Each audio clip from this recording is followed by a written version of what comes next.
Pokoke kula warai iki sampeyan nak ketemu Allah ben selamat niku kula jamin lah. Nah ilmu kula niku orisinil. Allah niku gada adat, gada sunnah lah dalam bahasa Quran. Perkara iku ana alamate. Dadi misale ana mendung alamate napa udan. Terus Allah niku nggih damel sistem. Salih waladzi ja'ala syamsa diya awal qamara nura wa qaddarahu manazila li ta'lamu adadas sinina napa wal hisab. Sehingga di sistem itu kita tahu musim hujan itu misalnya musim ini. Kalau musim kemarau ini posisi bintang pas di sini. Sehingga wong Jawa sing goblok lah roh iki musim hujan iki musim kemarau. Kalau ahli hisab, ahli astronomi ngerti kalau matahari di sini berarti musim ini, kalau matahari di sini musim ini. Begitu juga musim panas, musim gugur macam-macam. Itu kita tahu, itu sunnahnya Allah dan itu yang bikin Allah, kita tahu. Tapi sekali ada hujan kok kamu bilang begini, wajar udan deres wong rendeng. Itu Allah tersinggung karena kamu nganggep udan itu jasane rendeng, ora jasane pangeran. Gak repot ngadepi pangeran. Ya memang begitu. Karena inginnya Allah manusia itu punya dua kecerdasan. Kecerdasan yang diciptakan nubuwah yaitu akidah dan kecerdasan yang diciptakan sains yaitu pengetahuan. Di kula terangno nggih cara mazhab Abu Hanifah banyu iku ora iso najis. Wes pokoke banyu iku nyucekno dadi ora iso napa? Najis. Tapi kalau dalam mazhab Syafi'i itu air yang tidak sampai 2 kolah. 2 kolah niku ukuran 1/4 itu sekira-kira 1 meter persegi. Berarti kiri kanan atas bawah niku napa? 1 meter niku pun 2 napa? Kula. Niku nak cara Imam Syafi'i jika air sebelum 2 kula itu kena najis sedikit rubah atau tidak rubah najis, nggih. Tapi kalau terlalu banyak meskipun kena macam-macam tidak napa? Tidak najis. Terus ila mata ghayyara kecuali yang rubah. Di misalnya ada limbah, ada kubangan besar gitu yang beribu-ribu liter, tapi kok warnanya sudah warna coklat, ya kayak tinja macam-macam itu dihukumin apa? Najis. Tapi wis macam-macam malah mazhab dalam air. Tapi saya pastikan itu mazhab ulama. Saya pastikan itu mazhab ulama. Kalau teks hadisnya begini nih, monggo nak jiran api latihan ijtihad, kok menyesatkan ya ora apa-apa, sementing ini latihan. Jadi di Madinah, ini hadis di Musnad Ahmad. Di Madinah itu ada sumur, bukan sungai loh. Saya ulang lagi sumur, bukan sungai. Kalau sungai itu konotasinya kan luas, panjang, mengalir. Ini sumur, bener-bener apa? Sumur. Sumur, ya gede sumur enggak sepiro. Nabi itu wudu di situ, terus diingatkan ya Rasulullah, itu sumur dulu zaman sebelum engkau datang, sebelum ada Islam di sini, dipakai pembuangan jifah. Batang anjing dan nyuwun sewu kotoran orang haid. Ya kotoran orang haid. Terus saat itu Nabi ngendikan alma tahurun la yunajjisuhu syai'un. Kata Nabi yang namanya air itu menyucikan. Tidak pernah bisa kena najisnya. Alma tahurun la yunajjisuhu syai'un. Terus Nabi wudu. Ya sudah begitu. Ya sudah begitu sampe rasa bojiro-jiro no. Alhamdulillah hadisnya ngono. Ya kan ya, paham kan ya? Nah. Mana nek sampean ditangkleti. Kulon sering ditanya sama orang-orang Jakarta, "Gus, saya ini punya air langganan PDAM. Itu dikelola dari sungai ini. Padahal sungai ini mulai tinja sampai sapi tank macam-macam ya ke situ semua, Gus. Terus enggak baunya karena kaporit. Itu gimana itu, Gus? Suci ndak itu? Terus saya tanya, "Lah kamu pakai ndak?" Ya sudah pakai, tapi tetap tanya hukumnya. Itu kan seperti yang di Jakarta itu kan misalnya yang diolah itu kan sungai macam-macam tuh, Gus. Lah itu yang limbah keluarga ya kalau untuk nyuci piring enggak apa-apa. Sapi teng macam-macam kan ke situ juga. Ya kan ya, cara kok istihad wi. Karena kalau menurut Syafi'i 2 kolah pun tidak ada pengaruhnya kalau terlalu banyak apa? Bahan yang apa? Najis, yang limbah itu yang najis. Ya jelas najis ya. Kalau teletong sapi kan ijek ono intikal madhab, rausul makul tohir. Kotoran hewan suci itu suci. Masih banyak madhab yang mengatakan bahwa kotoran barang suci itu suci, masih bisa intikal. Kalau kotoran manusia itu lebih kriminal, enggak ada madhabnya itu. Jadi kotorane wedhus iku ana ulama sing darani suci, tapi nek kotorane ruhin gak ono. Nah, itu kan repot. Makanya kata sebagian ahli hadis, sebaiknya hadis itu udah usah diijtihadi, pokoknya Nabi ngendikan begitu gitu. Ya sudah orang terus ya sudah begitu.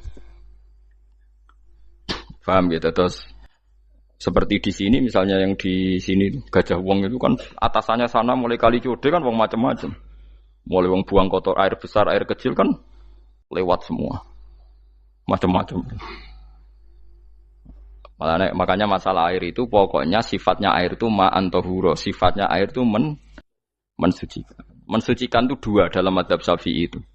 Air dan tanah. Ya, air dan tanah. Terus sama Abu Hanifah ditambah satu. Ini kalau sampean coba tidak apa-apa, api. Makanya kalau ada boto, coroknya apa Mus? Boto ya. Boto bangunan apa? Boto. Itu kan kebanyakan kan kadang kan tipak buahan pletong itu kan ya. Terus dipakai boto. Dicampur-campur, diulet-ulet. Terus jadi apa? Boto. Cara mazhab Syafi'i tetap najis, dipakai masjid tidak bisa karena sebagian bahannya dari apa? Najis. Cara mazhab Hanafi suci karena sudah dibakar. Karena api itu termasuk alat mensucikan. Alasannya Imam Abu Hanifah, orang yang fasik-fasik itu nanti disucikan pakai api neraka. Berarti api itu bagian dari alat mensucikan. Jadi misalnya Ruhin mau sholat dibakar, sholat suci gitu. Karena api itu mensucikan. Buktinya orang-orang yang masuk neraka nanti sebelum masuk surga kalanya disucikan dengan api. Mana ada di neraka disucikan pakai air? Artinya kalau ada batu bata itu yang dipakai dari najis ya kemudian dibakar, itu berarti cara mazhab Hanafi suci. Alhamdulillah tuh. Jadi kita bikin masjid nyaman karena bahannya dianggap apa? Suci. Lewat apa? Lewat apa? Api tadi dia dibakar. Tapi yang ngeri ya. Nggih. Ben sampean ngerti mazhab gitu. Terus saya memang tak niati setiap saya ngaji entah 1 2 tak sisipkan hukum fikih karena fikih ini yang kita alami keseharian. Nggih, fikih ini yang kita alami napa? Keseharian. Makanya saya minta teks hadis tadi jangan rubah. Pokoknya ada sumur loh, tidak sungai. Sumur itu kan airnya tenang, tidak ngalir. Nyatanya Rasulullah sudah dilapuri. Ini batang-batang anjing dan bekas orang-orang haid, kotoran haid itu dibuang di situ ya Rasulullah. Terus Nabi menjawab, alma la yunajjis alma utahurun la yunajjisuhu syai'un. Terus orang-orang Syafi'iyah mentahmilkan dalam bahasa ijtihad itu dianggap itu mungkin sumurnya terlalu besar dan airnya terlalu apa? Banyak sehingga kotoran-kotoran itu tidak merubah warna. Tapi kata yang lain-lain masa yang benar aja gitu, masa banyu diam dimasuki kotoran gitu tidak apa? Rubah. Nah itu ya itulah ijtihad. Ijtihad itu ya. Ijtihad itu guyonannya kan gitu. Pendapat saya benar mungkin salah, pendapat Anda salah mungkin apa? Benar. Karena ya sama-sama mirip-mirip itu untuk menganalisis itu. Yang jelas Allah mensifati air itu ma'an tahura, bahwa air itu punya sifat dasar mensucikan. Kaya nek cara kula niku asal tidak terlalu ketok najis ngoten niku. Kaya pad PDAM ngoten niku. Enggak gak ambu taek terus gak ambu apa nek suci wonten mawon. Dan takoki tapi kan asal usulnya di sana najis gini. Asal usul barang kok repot. Kulo sering dibantai tiang-tiang sing terlalu napa was-was. Tapi jelas saya tahu sendiri. Sapi teng itu ngalir ke sungai gini-gini saya tahu sendiri. Tak jawab, saya juga tahu sendiri dari langit itu langsung air turun. Jadi artinya kalau dia melihat sisi najis ke sapi teng, kamu melihat sisi dari gunung Merapi dari langit kan langsung turun. Jadi kalau eling najis ya, tak eling suci ini kan saya gitu. Dia ngilingi yang sisi najisnya dari apa? Limbah apa? Keluarga. Wa anzalna minas samaa'i ma'an tahura. Air itu mensucikan. Nah, terus kedua masalah fikih yang saya jelaskan di sini, tahur itu sifat mubalaghah dalam madhab selain Syafi'i. Saya ulang lagi ya. Kula warai lugat ke. Kalau orang biasa terima kasih disebut syakir, disebut apa? Syakir. Kalau terlalu banyak terima kasih disebut apa? Syakur. Kalau kadang memaafkan disebut ghafir, orang yang memaafkan. Kalau sering memaafkan disebut ghafur. Jadi dalam disiplin lughat, kalau wazan fa'ul itu berarti menunjukkan terulang-ulang. Paham nggih Fuad? Apa? Terulang-ulang.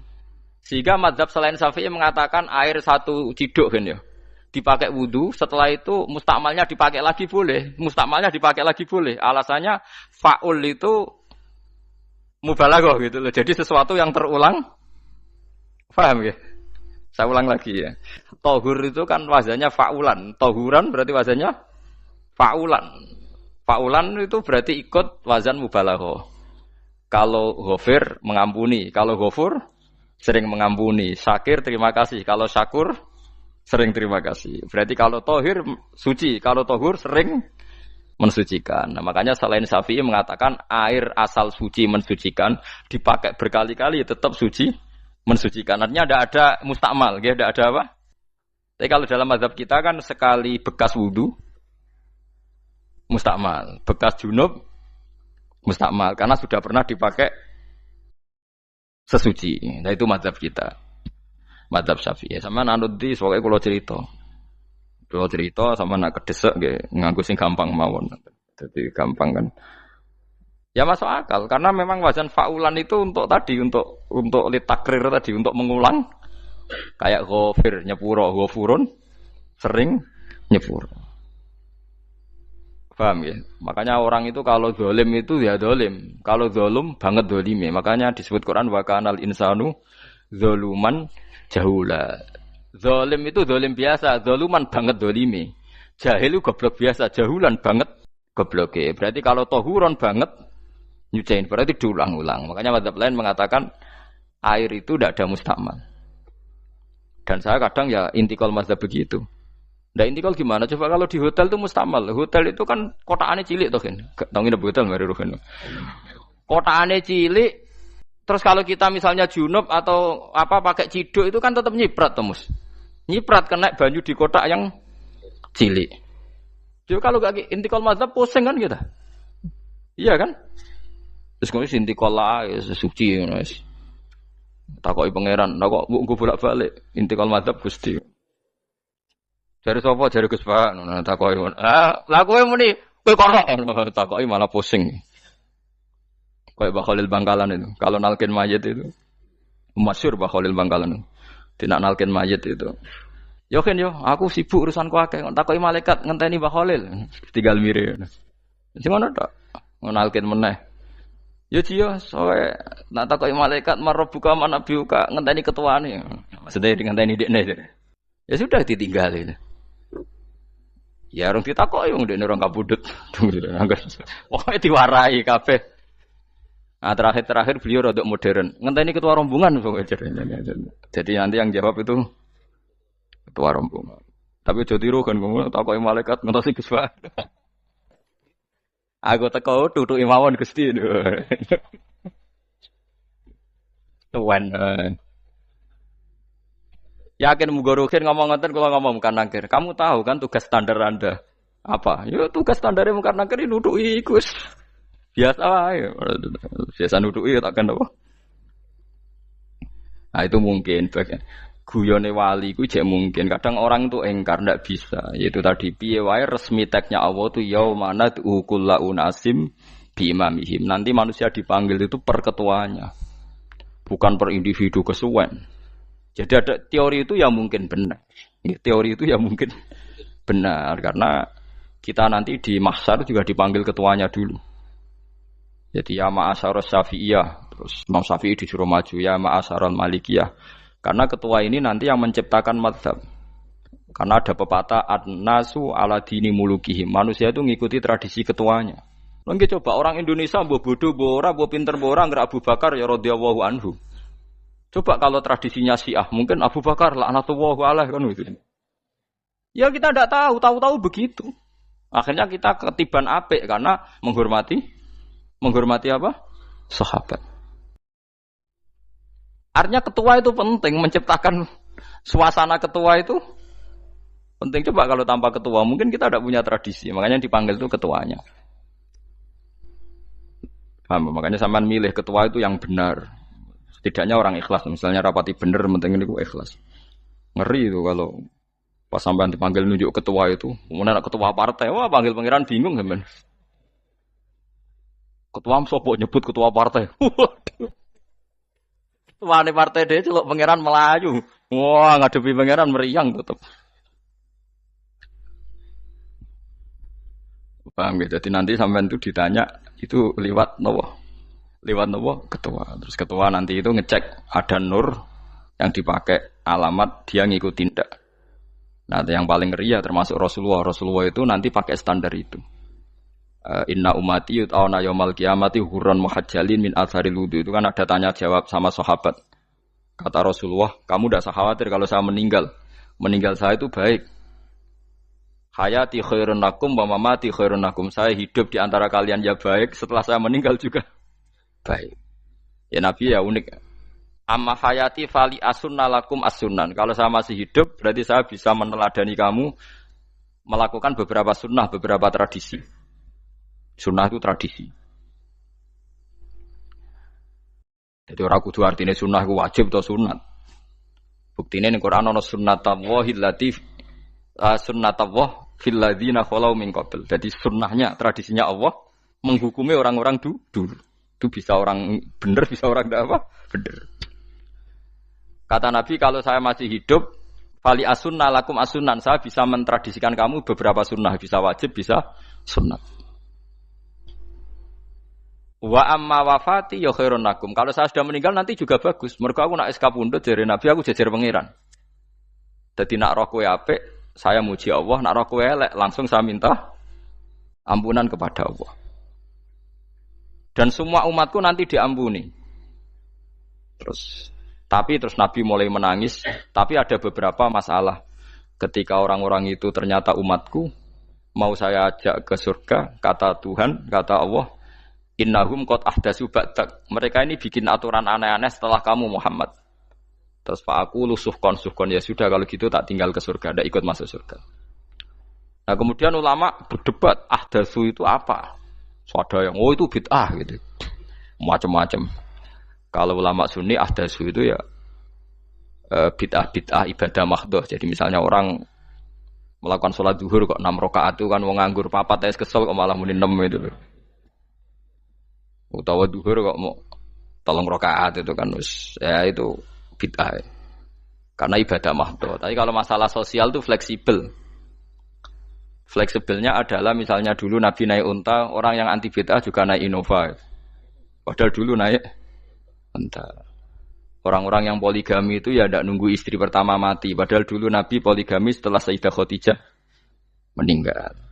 Ya mereka baik-baik saja. Alasannya poligami sunnah Rasul. Padahal nak detailnya sunnah Rasul poligami setelah istri pertama meninggal. Jadi kayak Rohin itu belum boleh. Istrinya kan masih hidup 2 dia. Tapi sudah. Nah, bukan artinya kalau sampean memaksakan gitu. Sampean kalau enggak percaya saya bacakan ayat. Wal khailah wal bihola wal hamira litarkabuha wazina. Kamu bisa naik kuda, naik unta, naik himar. Setelah kamu naik dan kamu tenang di atas punggungnya, litastawu ala zuhuri tsumma tazkuru ni'mata rabbikum idza stawaitum 'alaihi wa taqulu subhanalladzi sakhkhara lana hadza ma kunna lahu mukrin. Artinya ketika kita naik unta zaman dulu dan tagnya memang unta, itu terus kamu baca subhanalladzi sakhkhara lana hadza. Apakah sekarang kesunatan baca itu kalau yang ditumpai unta, sehingga kalau yang naik Innova tidak usah baca itu gitu. Wah, aku numpakku ora unta kok, dadi ora usah maca subhanalladzi apa? Sakhkhara lana. Dhisik Nabi maca iku mergo numpake unta. Ya ngajak goblok bareng to, mosok umat tepuk kanthi begitu itu. Makanya sensitif, bakas bid'ah ndak itu sensitif, tidak usah dibahas, biasa saja. Nek senara cocok ya diem aja. Sudah senara cocok kalau sampai ngelakoni tapi tidak usah komentar karena jelimet. Saya pernah ditelepon orang, dimaki-maki. Orang Sidoarjo. Padahal wong Jawa Timur, ya aneh. Kan ada orang matur Rasulullah namanya Abdullah bin Amr. Ya Rasulullah saya ini kuat puasa terus. Kata Nabi jangan puasa 1 bulan 3 hari saja itu sama dengan 1 bulan penuh karena satu puasa sama dengan 10. Masih balelo terus termasuk menyangkut Quran. Ya Rasulullah, saya ini tiap hari khatam Quran, jangan 1 bulan sekali aja baru khatam. Enggak ya Rasulullah, saya ini ingin sering khataman. Ya sudah kalau gitu seminggu sekali sab'al layal. Saya lebih kuat ya Rasulullah, 3 hari. 3 hari saja khatam sekali. Iqra'hu fi salasin kata Nabi. Ya Rasulullah, saya lebih kuat ketimbang itu. Tidak ada yang lebih baik ketimbang itu kata Nabi. Kemudian orang itu anti semaan karena semaan itu kan 1 hari khatam. Paham ya? Maksudnya hadis tadi yang di Bukhari dipakai dalil anti apa? Semaan karena semaan itu 1 hari apa? Khatam. Lewat telepon pertama lewat santri saya, terus lama-lama lewat telepon. Saya tanya, kamu bacanya hadis kira-kira sama saya banyak mana? Kayaknya banyak jenengan. Terus saya tanya, betul Nabi menyuruh khatam tiap 3 hari? Ya. Betul Nabi nyuruh khatam tiap 1 bulan? Ya. Ya sudah lakukan saja. Anda sering tak khataman tiap 3 hari? Tidak pernah, setahun aja tidak mesti.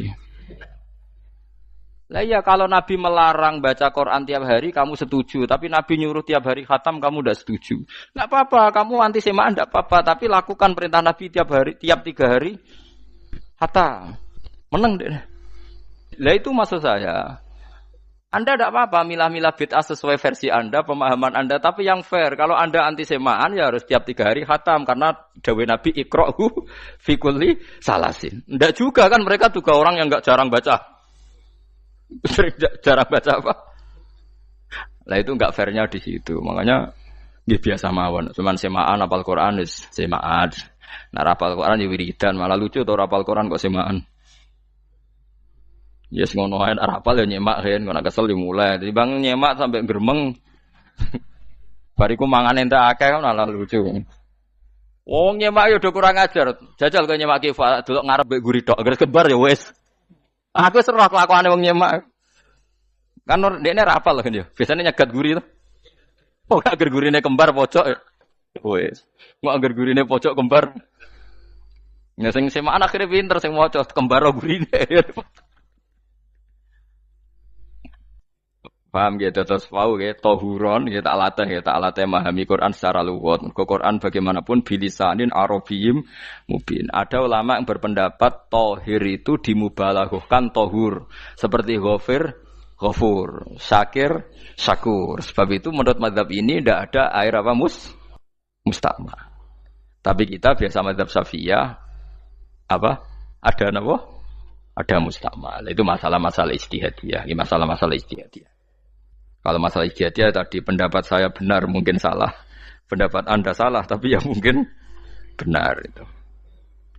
Wa anzalna minas sama ima antahura mutahhiron tegese banyu iku sing nyucekno. Linuhya supaya maringi urip ingsun. Bihi sebab anane banyu baldatan ing daerah maitan kang mati. Jadi istilah resmine pangeran yo aku nak nguripno bumi iku yo nganggo lantaran banyu. Dadi aja mbok soal pangeran kok butuh lantaran. Waduh repot. Mung Qur'ane pangeran dhewe istilahno aku nak nguripno bumi lewat lantaran banyu. Ya rasa mbok jurok-jurokno. Pangeran kok butuh lantaran. Ndak usah lantaran lah ya iso, tapi nek Allah nganggo lantaran ya oleh ya aja terus Allah kok nganggo wasilah. Wah ya malah kacau. Ora usah ngono-ngono, ora usah mikir. Pokoke Qur'an diwaca ora usah dipikir, pun iman nonton mawon kok repot. Iman kok napa? Kok repot. Linuhya supaya ngurip-ngurip sapa ingsun bi sebab banyu baldatan ing negara atau daerah maitan kang mati. Jadi sampean jangan mengatakan kalau Allah untuk menghidupkan bumi butuh air ya keliru. Allah itu tidak butuh apa-apa, nggih. Allah itu tidak butuh apa-apa. Tapi kalau Allah punya sunnah, punya adat menghidupkan bumi itu pakai air, ya Allah jangan kamu atur. Kira pangeran kok ngatur.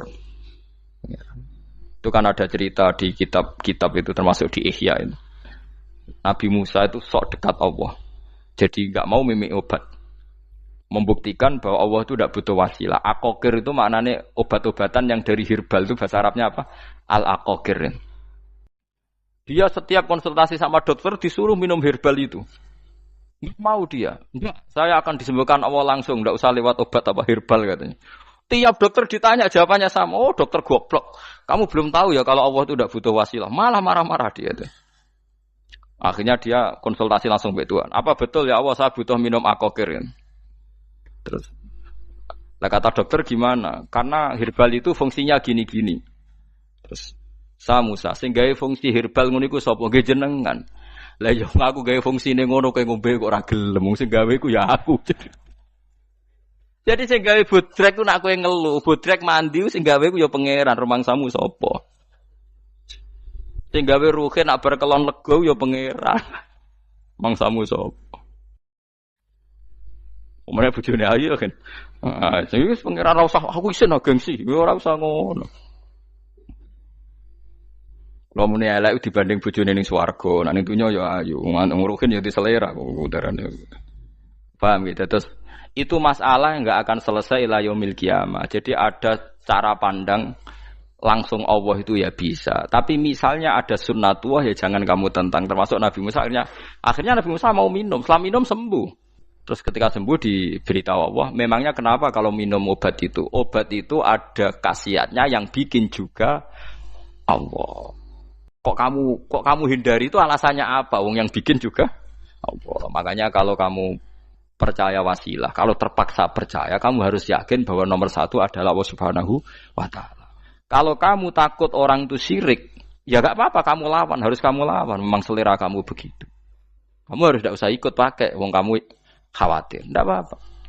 Jadi sing khawatir syirik, ora usah nganggo ali-ali, ora usah nganggo ake. Tapi sing seneng dagangan, ya nganggo. Ora usah jimat-jimatan, ini niati napa? Booming ngoten mawon niati dagangan. Kulo nu diakek larang sedurunge rame-rame akek. Barang akek kerame terus mboten kula nggo. Wah, darani murah repot. Nggih kula mboten sombong. Dulu akeknya bapak itu zaman Bapak Sugeng tuh pernah ditawar ditukar mobil. Zaman itu mobilnya seharga 60 juta. Dan itu wasiat bapak untuk saya. Saudara saya sepakat itu untuk saya. Dulu kadang-kadang tak pakai. Setelah akek booming terus dikira ini yang gelondongan berapa kilo. 25.000 muruah camah cara Jawa camah tidak pernah tak pakai. Saya yakin ikut turun itu aki-aki yang mahal itu karena dikira yang produk ya yang masal itu yang itu. Paham gitu terus sampean biar tahu duduk perkara ini. Jadi tohur ya tohuron itu sifat mubalaghah. Tapi kalau dalam mazhab Syafi'i tohur itu ismul alat. Jadi tidak maknanya mengulang-ulang sehingga Imam Syafi'i tidak membolehkan wudu pakai air apa? Mustamal. Lah menurut hadis kayaknya benar Imam Syafi'i secara lahir. Karena Nabi ngendikan sisa air wudu itu membawa dosa Anda. Kata Nabi, jika seseorang wudu maka kotorannya keluar dari ajfan, dari pelapuk mata, dari apa sampai keluar dari mimbaini adzofirih, sampai keluar dari bawah-bawah apa? Kuku. Sehingga kalau air ini sudah membawa kotoran dosa Anda, berarti air ini kan sudah menjadi air kotor. Andai kan Anda mukasyafah, maka air ini sudah penuh dengan kotoran. Enggak mungkin air yang sudah penuh kotoran dipakai wudu lagi. Itu cara berpikir Imam Syafi'i. Ya sampean ikut mana ya?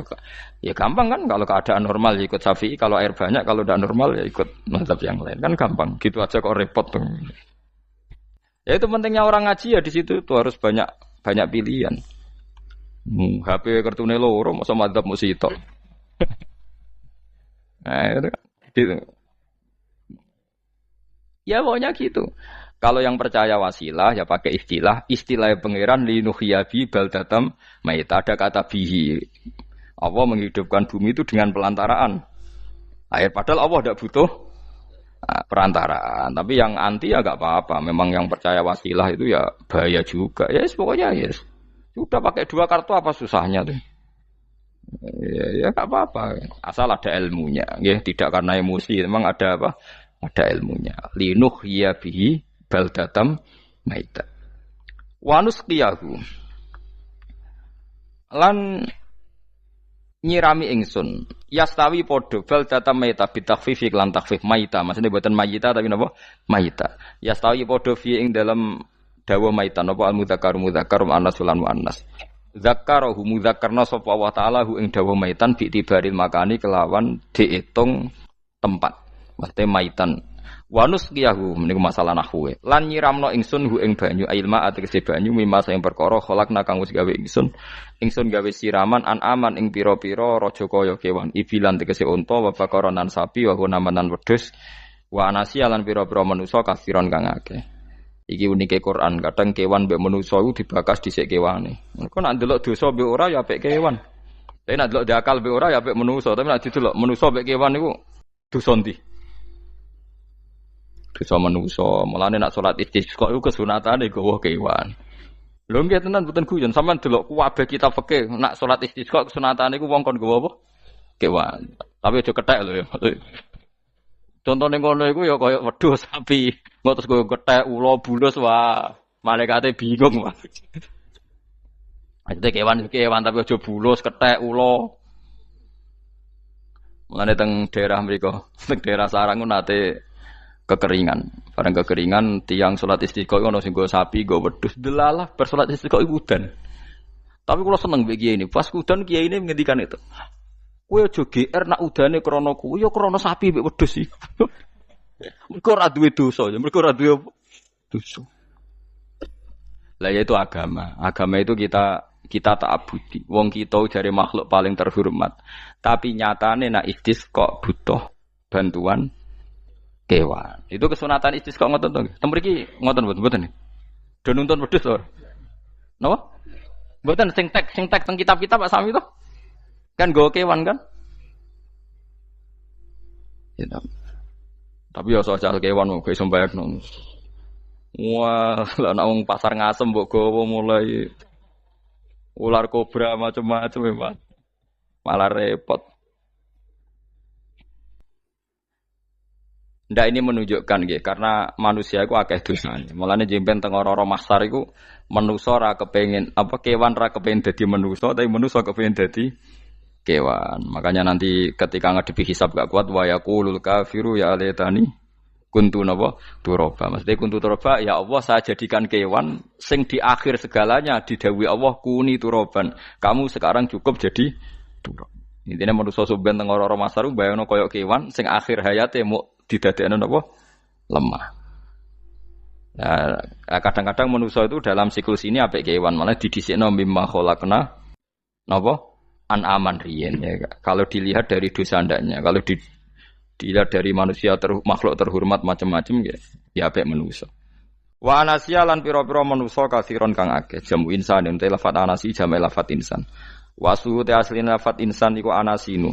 Fa udilat moko digendi apa anunun digendi ya aning ya. Wa timat lan dene sopno fiha ing dalem ya apa enggang dalem ya apa al ya ya. Maksudnya ya sing sangka nun diidghamno be ya asli. Au jamu insin di jamu lafat insin. Walaqad tasarrafna lan teman-teman molak-malik ingsun to mutar-muter ingsun. Hu ing ma'il ma'atik se banyu bainahum antarane wong akeh liat zakaru supaya gelem eling sapa ngakeh. Asluhu ya tadzakaru. Niki kok usum nahwu le utimat ya gamna apa ata fi dzalik ing dalam dal wa fi qiraatin liat kuru bi sukuni dzal wa dhammil kaf. Liat kuru nikmat Allah ing nikmat Allah taala bihi klan ma fa aba mongko moh sapa aksarun nasi sapa akeh manusa. Moh ila kufuron kecuali mungkiri ning nikmat juhudan tegese mungkiri ning nikmat ngingkari ning nikmati maring nikmat haitsu qalu sekirane ngucap sapa ngakeh mutirna bina ikada mutirna den kei udan kita bina ikada sebab posisi perbintangan iki supaya kula warai iki sampeyan nak ketemu Allah ben selamat niku kula jamin lah nak ilmu kula ni orisinil Allah niku gada adat gada sunnah lah dalam bahasa Quran ini. Perkara iku ana alamate. Dadi misale ana mendung, alamate napa? Udan. Terus Allah niku nggih damel sistem.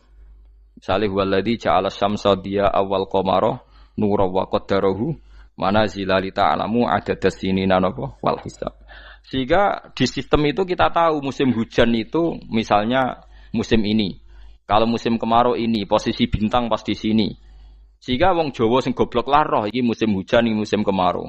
Kalau ahli hisab, ahli astronomi ngerti kalau matahari di sini berarti musim ini, kalau matahari di sini musim ini. Begitu juga musim panas, musim gugur macam-macam. Itu kita tahu, itu sunahnya Allah dan itu yang bikin Allah, kita tahu. Tapi sekali ada hujan kok kamu bilang begini, wajar udan deres wong rendeng. Itu Allah tersinggung karena kamu nganggep udan itu jasane rendeng, ora jasane pangeran. Gak repot to ngadepi pangeran. Ya memang begitu. Karena inginnya Allah manusia itu punya dua kecerdasan. Kecerdasan yang diciptakan nubuwah yaitu akidah dan kecerdasan yang diciptakan sains yaitu pengetahuan. Itu inginnya Allah. Jika menyangkut hisab dan ru'yah yang diperdebatkan oleh Muhammadiyah itu sebetulnya juga masalah sepele. Masalah sepele itu begini. Siapa sih yang mungkiri hisab? Wong hisab itu ya nasib pangeran li ta'lamu adadasinina wal hisab. Siapa sih yang mungkiri ru'yah? Wong ru'yah itu hadisnya sahih. Yasumu li ru'yati wa aftiru li ru'yati. Fa in humma 'alaikum fa akmilu iddata sa'ban salasina yauman. Jika kamu ragu ya ikmal. Ikmal itu menjadi 30 hari. Sekarang sampean saya tanya, ikmal 30 hari itu dari hisab apa ru'yah?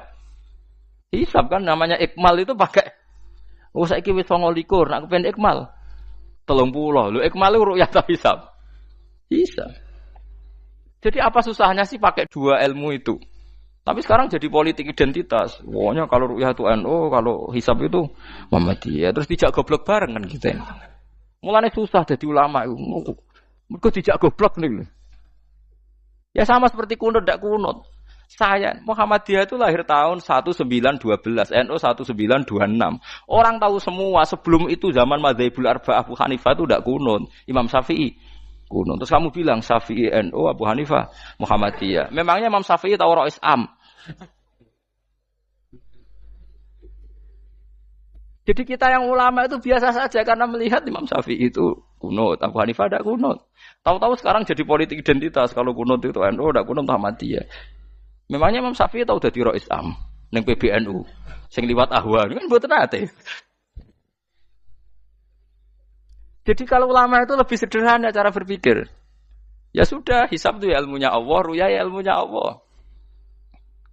Jadi misalnya dagang dihitung, kalau dihitung itu rasional berarti sain. Kalau tidak dihitung kok berarti jenenge kejutan ya enggak, kita pernah ngalami kita pernah ngalami dua-duanya kan. Dihitung ya pernah laba, kejutan ya pernah. Musim sulit dagang rugi ya biasa, kecengklok rugi kebodhon biasa, lama pernah anggap aja kalau rutin namanya sain sesuai hitungan pengetahuan. Kalau model ngono kejutannya selesai kan. Kok dibenturkan? Kejutan sama rutin itu absolut mana? Akurat mana? Ya ngajak goblok bareng.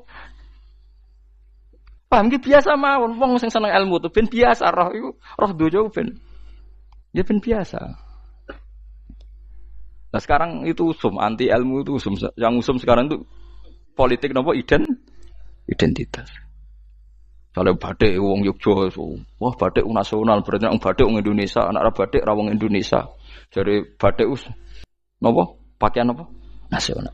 Ya wong golek hadis nganti ngelu kesunatan ibadah nggo klambi putih. Ora ono kesunatan ibadah nggo klambi nopo? Batik. Tapi nak kowe wong alim ben diarani klambi putih gak wajib, kudu kadang-kadang nganggo batik, nggo nunjukno nak nganggo putih iku. Saya tuh seingat saya belum pernah ngaji gak pakai baju putih. Karena pikiranku sering ditanya, Gus kowe wong alim ra tau joban. Nak joban koyo wong Arab. Nak batik kesane kok ora sunah Rasul seneng putih, setengah-tengah nganggo hem putih wis sunah Rasul tapi tetep Indonesia.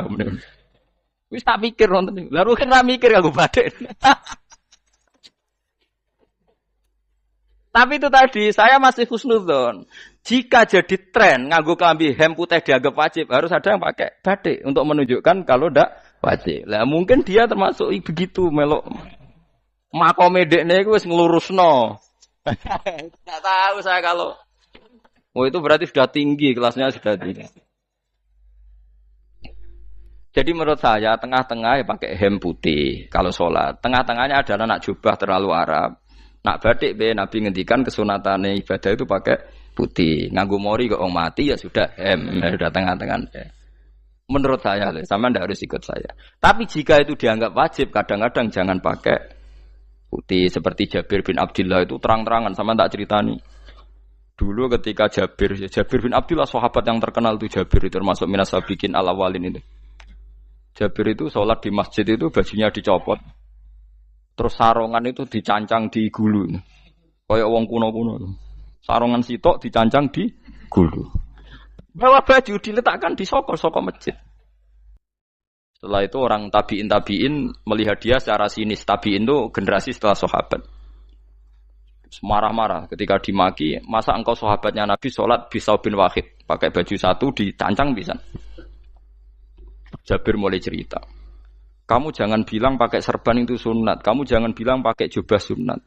Bagaimanapun menjadi sunat karena kamu punya. Sehingga kamu bilang sunat karena kamu punya. Dulu kita zaman Rasulullah masih hidup, kita semua itu tidak punya baju, punyanya satu. Hingga Nabi tidak berani mensunatkan pakai baju dua, kesunatan serban, karena kita hanya punya pakai baju satu. Kita harus mikir bagaimanapun di antara kesunatan itu karena kita mampu. Setelah tidak mampu, tidak ada sunat. Terus Jabir mulai marah-marah, termasuk yang diceritakan. Kalau kamu bungkus orang mati gimana? Ya tak bungkus utuh sampai sikil bedasi raketok.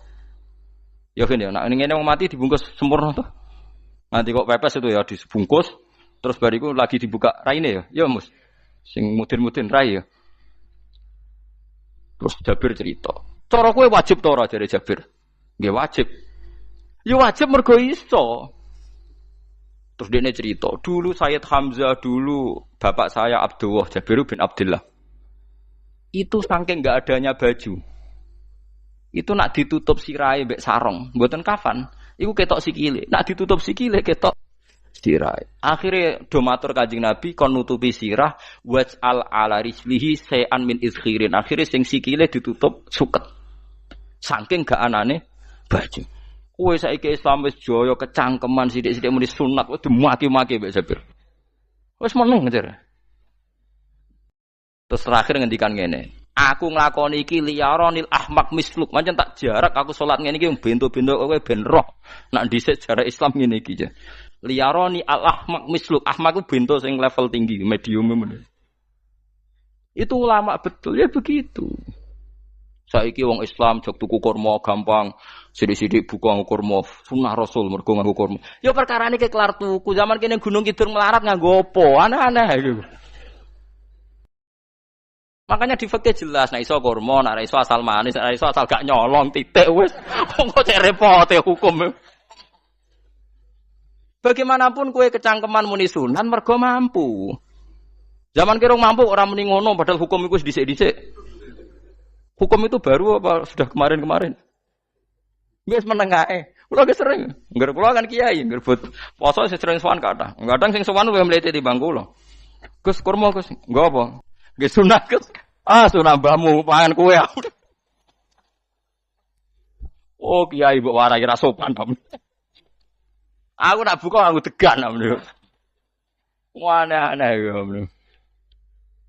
Namun ini sunah dia ora usah kecangkeman. Lagi buka kurma pirang tahun, lebih kali tahun Gus. Umur piro? 40 Gus. 38 tahun gak anggo sunah lagi 2 tahun gegere gak karuan.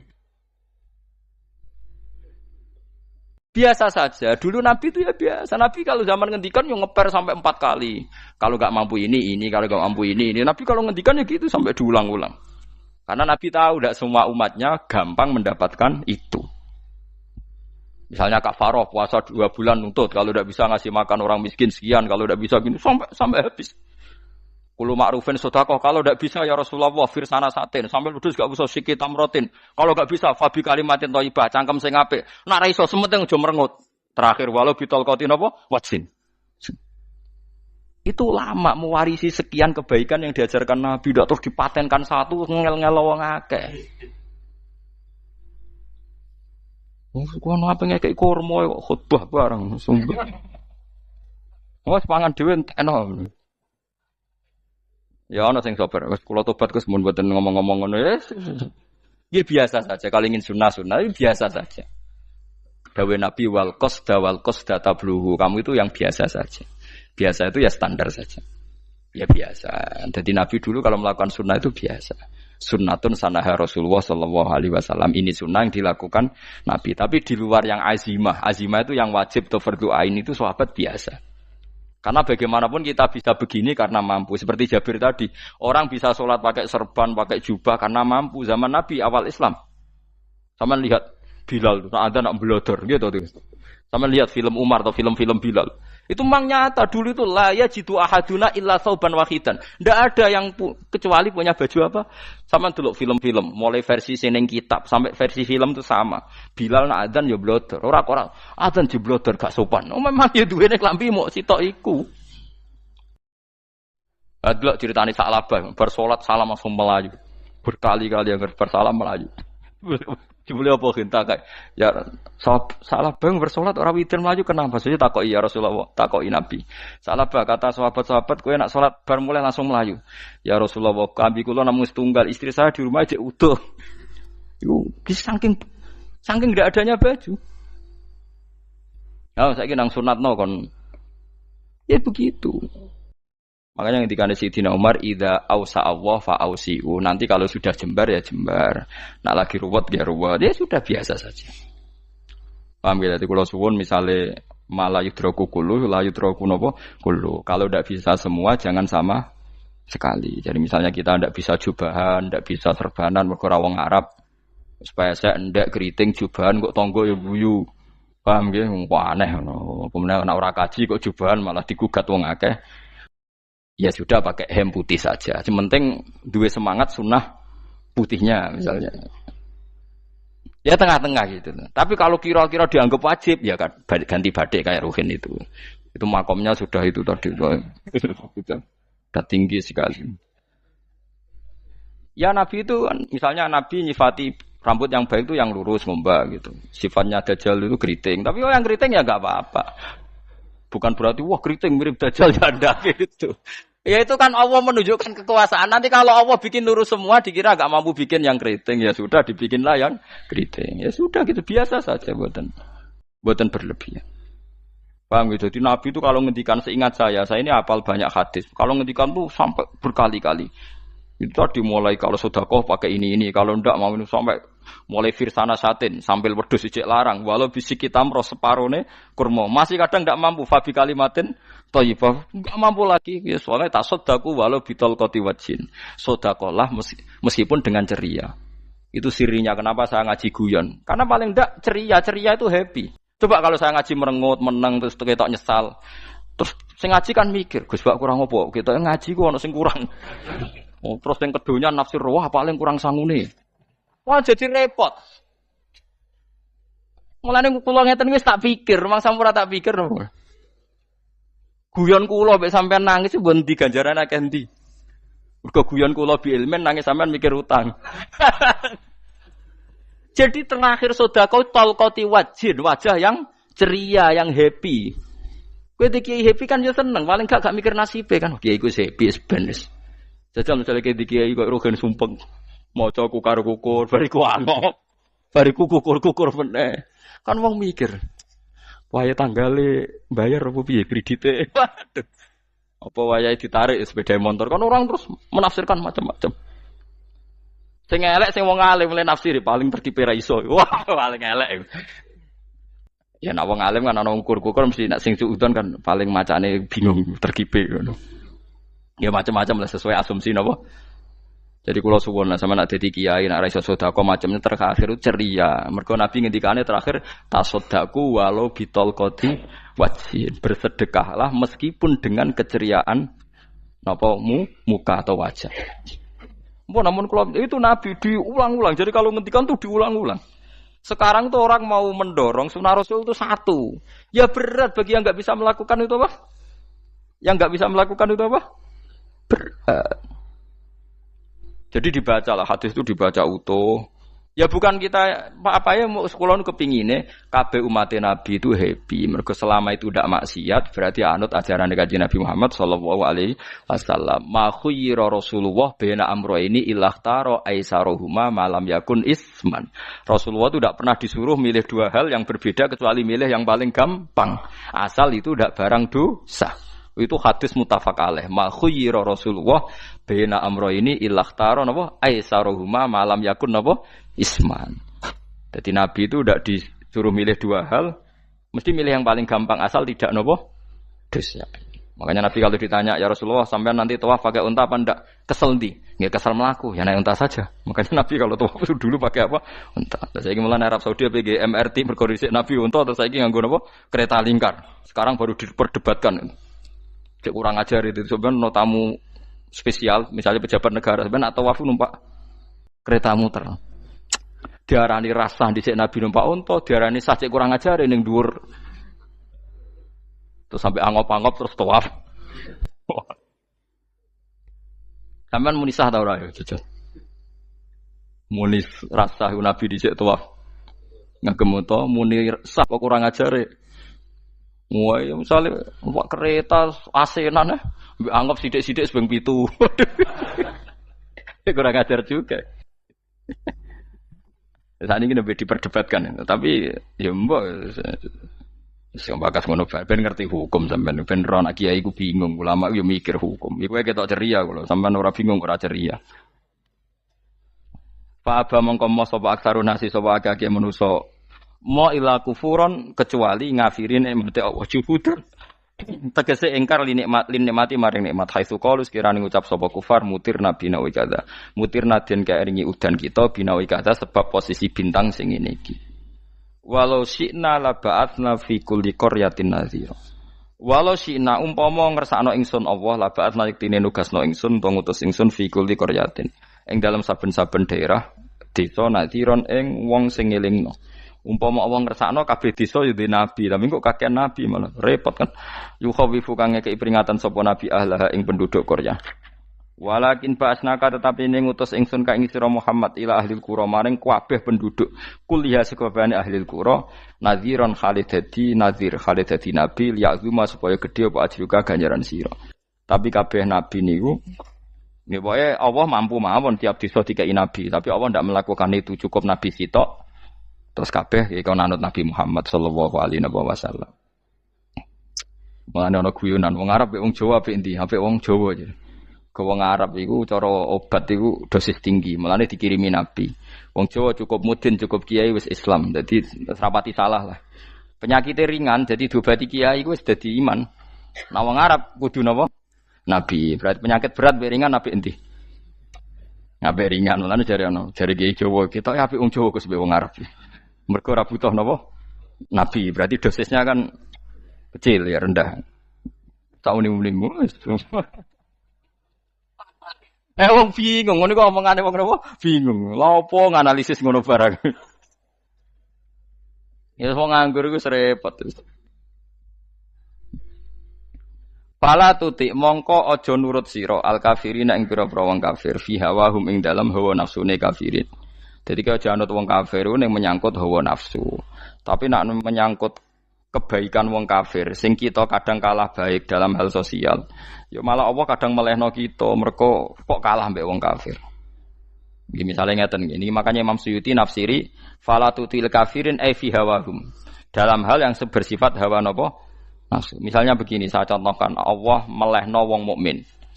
Ada sahabat ketika perang itu tangannya terputus, kakinya juga terputus. Terus matur Rasulullah, ya Rasulullah gara-gara perang derekno engkau saya tangannya putus, kaki saya putus. Ternyata tidak diapresiasi sama Allah, malah disalahkan. Gini kok Allah terus nurono ayat iyam saskum korhun faqad masal qoma korhum misluh. Jika Anda luka karena perang, orang kafir pun luka. Wong kafir wong gento wae wani luka demi kekafiran, kok kuwe wong Islam jare demi Allah ora wani luka. Jika masyhur di kalangan para ulama, nanti setiap kebaikan itu dibandingkan kezaliman. Ya saya ulang lagi, nanti setiap kebaikan itu dibandingkan kezaliman. Misalnya kita jadi kiai ora enak, ora gaji tetap, setepak-tepakan, kadang untuk duit, kadang ora. Enak jadi PNS, gajinya tetap. Nanti kita disalahkan Tuhan. Pedagang narkoba itu gajinya juga enggak tetap. Risikonya tinggi, ditangkap polisi, hukumannya mati, itu saja berani. Kowe nyai trimo ngono ra wani. Kowe tahajud kanyeben, bengi-bengi tangi tahajud kanyeben. Tukang maling ayam bengi-bengi tangi nyolong. Risikonya tinggi ya anyep wani. Jadi nanti kowe di depan Tuhan dimaki-maki, kesalehan kita akan dibandingkan kezaliman. Lan ana wong saleh diutangi dhuwit ora oleh medhit. Sebenarnya dibandingno maling mbek maling utang-utangan wong saleh ora utang-utangan. Ya emang begitu. Nah itu yang dimaksud ayat intakunu ta'lamuna fa innahum ya'lamuna kama ta'lamun wa tarjuna minallah ma la yarjun. Jika kamu merasa sakit karena berjuang demi agama, orang-orang zalim juga sakit karena kezalimannya. Toh mereka berat. Coba jadi kiai bandar narkoba resikonya tinggi mana coba? Resiko jadi bandar narkoba. Antar geng narkoba juga musuhan, takut ditangkap polisi. Jadi kiai paling ono kasut sithik-sithik. Paling wong ngrasani. Kiai iso ngene omong tok ora iso nglakoni paling gitu. Padha kiai ini paling hasud. Ya sithik-sithik lah, paling srek. Kalau bandar narkoba gak cocok nembak. Karena rivalitas mereka ekstrim. Jika kalau sampean cemen jadi kiai nanti ya diingatkan Allah dibandingkan orang apa? Zalim. Jadi eling-eling ya. Terus semua kesalahan kita, loyalitas kita pada agama nanti dibandingkan orang zalim karena mereka loyal sama pekerjaannya, sama kezalimannya. Enggak terus preman-preman nak belani kanca wani mati. Kadang kiai santri belani kiai ini rapati wani mati. Wis repot preman-preman nak tobat wis repot. Kula nu rada nyesal mek tobaté preman. Nak ana preman teng perapatan tobat. Niku terus ning masjid, men itikaf terus mbek wong sopan. Niku ora pas sajane. Nak tobat itu tetep ning perapatan, sing dhisik ganggu wong disingkirno. Jadi ku tobat tenan sehingga dhisik perapatan sing gawat dadi gak gawat. Mergo sing preman gawat diganti preman sing lunak. Ora terus ning masjid ya sing iki tetep diganti generasine ora. Mestine maksudnya mesti ora kok terus elek mboten mestine tobaté ngoten niku. Sayyidina Umar itu dulu itu menakut-nakuti orang Islam. Angger ana ndekne wong Islam wedi kabeh. Terus Abu Bakar ya wedi kabeh wedi. Suatu saat Rasulullah mlaku-mlaku ngerti Umar gulut ning ukat, menangan. Kata Rasulullah, andekan yang Islam itu hebat Islam. Hanya Rasulullah berdoa, wa ma'izal Islam fi Umar. Akhirnya Umar masuk Islam. Hari Kamis masuk Islamnya. Ya sekira tau mikir itu sak dinane. Kulo roh sak dinane dengan Kamis masuk Islam Jumat. Ning omahe adike, ning gone IP-ne. Mergo diwacana Quran surat Toha. Barang Islam metuki Nabi, mohon walhasil bar Islam teng Zaid bin Arqam ning mbene Nabi terus langsung marani omahe Abu Jahal ora terus ning masjid menenge mboten langsung marani Abu Jahal. Angger keganggu Nabi tak pateni. Bariku marani Abu Jahal, aku saiki wis Islam iki ganggu Nabi tak pateni. Gentenan wong kafir sing dhelik. Paham nggih? Dadi enak maksudnya. Lah misalnya terus Umar dadi sopan santun terus ketemu wong dilo, ketemu Abu Lahab monggo derek akhir. Wah. Artinya gak ada perubahan. Lan Ruhin mantan preman mboten kok tobaté ning kene ora roh. Mboten harus kiai dene. Mestine ngoten. Makanya Wahsy itu yang bunuh Sayyid siapa? Hamzah. Karena dia disuruh Hindun itu istrinya Abi Sufyan itu. Itu setelah membunuh Sayyid Hamzah dan dia Islam. Dan Nabi tidak siap melihat wajah Wahsy. Sumpahnya Wahsy apa? Saya bersumpah akan membunuh orang paling dibenci Rasulullah. Sebagaimana saya pernah membunuh orang paling dicintai Rasulullah. Terus tobatnya dia mateni Musailamah al-Kadzab. Wong sing ngaku Nabi ngarang Quran. Itu tuh sing mateni sinten? Wahsy. Dari Wahsy sebagaimana aku pernah membunuh orang paling dicintai Rasulullah. Tobat saya membunuh orang paling dibenci Rasulullah. Lalu misalnya terus Wahsy tobat, sampai nyapu masjid, terus gak duwe selera tarung. Zaman kafir tarungnya tenanan, bareng Islam menyapu masjid. Bariku ngiseni jedinge terus bareng dijak perang wedi wae repot. Ya niku ide kula tapi ora kudu nglakoni. Nek mau cerita ilmu sampeyan ora kudu nglakoni. Ya tugale wong preman brah-brah. Blojo narkoba entek akeh dilakoni, nggo judi diakoni. Sewengi orang preman itu kalau judi 2 juta 3 juta loh. Bareng tobat ngoboni masjid 10.000. Padahal donyane jek akeh. Mestine tobat yo. Saya zaman judi semalam 3 juta. Sekarang kalau pengajian atau ke masjid semalam 3 juta 100 lah minimal diluwei. Ora ya malah pas tobat nglebokno amplop masjid yo 10.000, kadang 2.000. Wis repot-repot. Tapi ya apik tobat, mesti cerita. Ndak begitu mestinya berbanding. Paham nek sampean takok tobat itu cara ulama nggih ngoten niku berbanding. Mulane riyen Khalid bin Walid itu jadi panglima perang Islam itu saya masih ingat makalahnya Khalid bin Walid, fakama anni aktsartul qatla fi kufri aktsartul qatla fi islami. Dulu ketika saya kafir adalah sangat banyak membunuh orang Islam. Perang Uhud kalah itu karena panglima orang kafir adalah Khalid. Dia cakap sekali dalam mengatur strategi perang. So Khalid itu sutete elek kan, pikirannya ala sahabat yang menuso ruhin es kayak wong wedok ambek apa jenenge ghanimah mesti medun. Sahabat ora kabeh kaya aku kan ono kaya kue barang macam-macam. Gunung Uhud itu dhuwure mok sak musolane iki Jamira Gunung Uhud kaya Merapi niku mboten. Nah kaya Merapi amanah ning dhuwur tetep ra kenek, meleyang to. Jadi Gunung Uhud itu dhuwure mok sak musolane mbok dhuwur pundi. Wong kula nate mriko bolak-balik kan nggih bisa nek urung tahu. Kula kaya wong India dadi melok itikaf teng gunung lho Uhud. Mbok piye dalile mbok ya ora roh. Lah itu Khalid bin Walid pinter, dia ketika kalah itu muter ke belakang terus ghanimah itu dilepas. Ya dulu itu dalam perang dulu tuh ghanimah itu kan perempuan sama apa? Ya sama barang-barang itu. Ketika dilepas itu dianggap sudah mengaku kalah. Ada sahabat yang ruhin itu udah akabir sahabat, ada sahabat papan atas, sahabat yang seperti itulah. Sahabat kebanyakan turun ternyata Khalid itu muter terus naik dari belakang. Pas sahabat turun, dia naik dari apa? Yo penak karek mana iko dhuwur, itu akhirnya kalah. Itu ya gara-gara strategi ini Khalid bin Walid. Nah, terus dia bersumpah, saya bersumpah semua kecerdasan saya, semua kecanggihan saya akan saya gunakan untuk membela Islam. Niku kelimake itu di perang Tabuk, di perang Yarmuk, di perang Tabuk. Itu di panglimani siapa saja yang ditunjuk Nabi itu kalah. Termasuk Ja'far bin Abi Thalib itu padahal panglima yang ditunjuk Nabi. Usamah ya kalah. Abdullah ya kalah. Semua yang ditunjuk Nabi itu mati semua. Akhirnya panglima diambil siapa? Khalid. Taruh saja gini strateginya. Anggap saja Arab itu padang pasir. Tidak sampean biar tahu bahwa orang soleh yang cerdas itu banyak. Jangan kira soleh itu tidak butuh kecerdasan, butuh. Arab itu kan padang pasir. Mau jelas gini, gambarannya apa? Padang pasir. Itu kalau perang itu kan taruh saja orang Islam itu 3.000 musuhnya 10.000. Memang kejadiannya gitu, 3.000 musuh 10.000. Itu kan berbanding berapa itu? 30 ya? 1 banding 3 ya? Nah itu dulu, pasukan-pasukan Islam dulu itu sama-sama seperti soft sholat. Jadi memanjang. Ya akhirnya perang itu kelihatan sekali mana yang sedikit, mana yang banyak. Habis Khalid strateginya dirubah. 100 orang di depan, anggap saja gitu. Pokoknya tak kayak gambaran coro Jawa paling gampang. Lagi maca kitabnya malah bingung loh.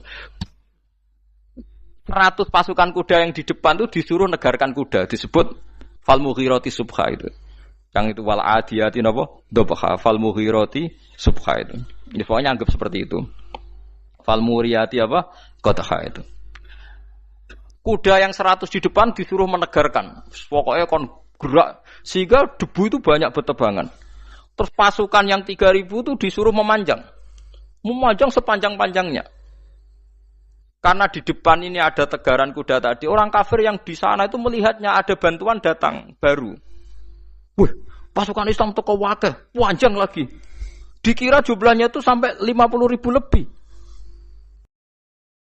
Paham sih kalau maksudnya? Jika wong kafir melaju perkara ini tidak mungkin kita tandingi. Orang Islam dapat bantuan baru. Padahal ya wongnya podo. Mau dari setok dirubah.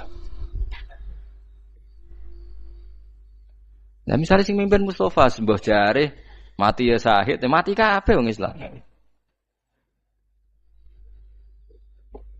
Nah itu artinya dia masih ingat betul. Saya dulu pernah menggunakan kecerdasan yang sama untuk mengalahkan umat Islam. Saya bersumpah kecerdasan yang sama akan saya gunakan untuk memenangkan Islam. Coba bayang nonton ning padang pasir 3.000 orang, yang 100 di depan negarno kuda supaya pandangan tidak begitu jelas. Terus yang belakangnya memanjang dari jauh kan kelihatan pasukan dapat bantuan baru. Padahal ya orangnya sama. Akhirnya orang kafir merasa wah nggak imbang. Kita ada imbang karena orang Islam dapat bantuan. Terus menang perang itu. Lah itu tobat bener gitu loh. Orang kok pas kafir cerdas, buareng Islam tobat nyapu masjid. Kayak sebariku ngaji ngantuk.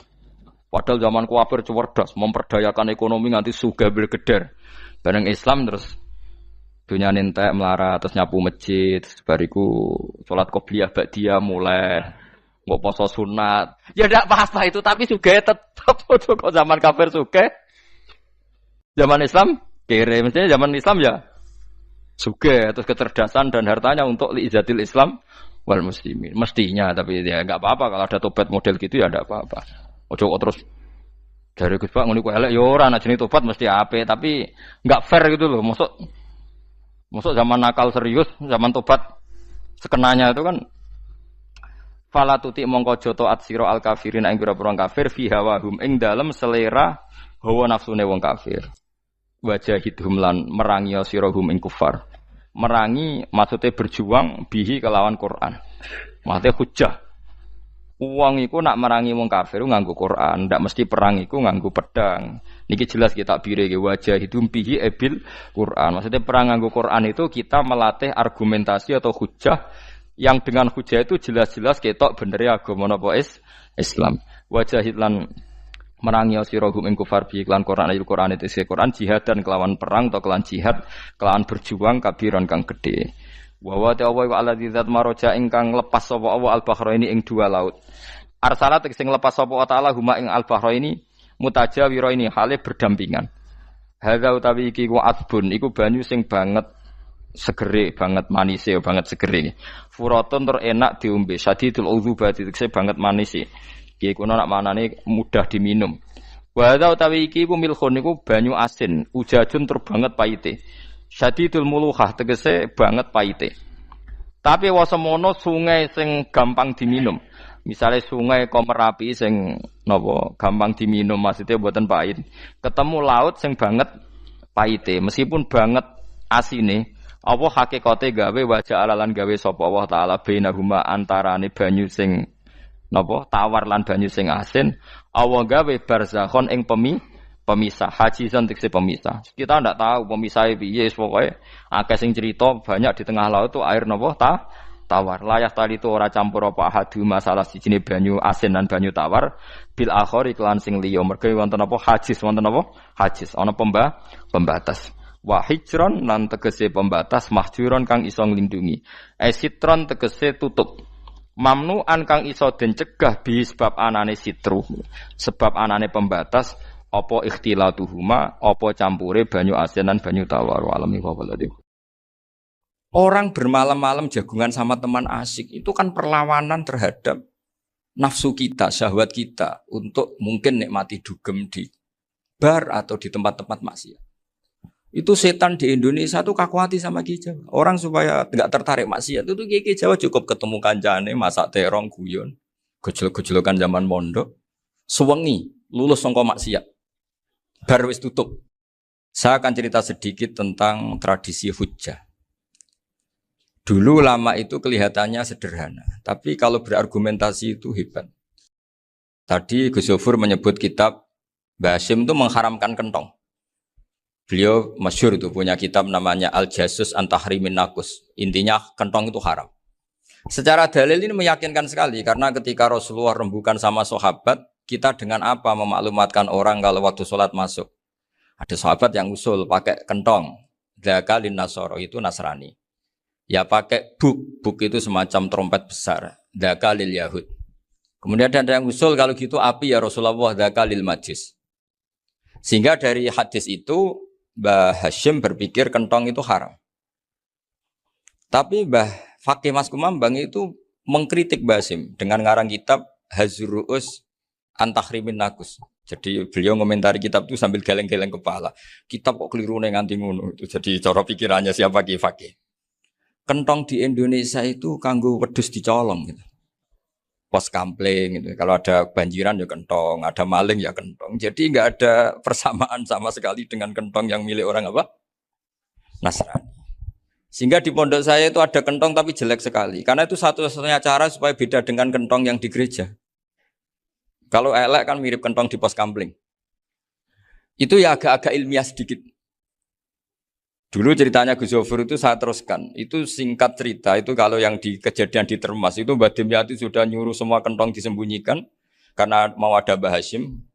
Cerita itu mukarrar di Kiai Fakih sama di Kiai Dimyati Termas. Setelah kentong dikumpulkan semua, Mbah Hasyim datang, seneng, ngiranya Syekh Dimyati ini sependapat dengan beliau, yaitu sama-sama nggak ada kentong. Tapi setelah itu ada santri yang matur, Mbah Dim pun beres, kentong pun kulo delikno sedanten. Itu di depan Mbah Hasyim. Jadi GR-nya Mbah Hasyim bahwa Mbah Dim itu sependapat akhirnya hilang. Ternyata ini akal-akalan tuh gitu. Karena santrinya matur, Mbah Dim pun beres, danten kentong beduk sudah disembut singkirkan. Itu di depan Mbah Hasyim. Saking lugunya santri, nah saking ikhlasnya agak ngerti mahalus syahid ini adalah Mbah Hasyim. Saya mau meneruskan cerita Gus Sofur. Dulu, ini cerita dulu. Dulu Mbah Mun ngaji di Lirboyo, tapi Kiai Makhrus ngaji sama Kiai Khalil Harun. Kiai Khalil Harun itu adik juga sekaligus muridnya Mbah Umar Harun. Mbah Umar Harun itu generasi kedua setelah Mbah Ghazali. Beliau menantunya Mbah Ghazali, tapi ya sudah ponaan.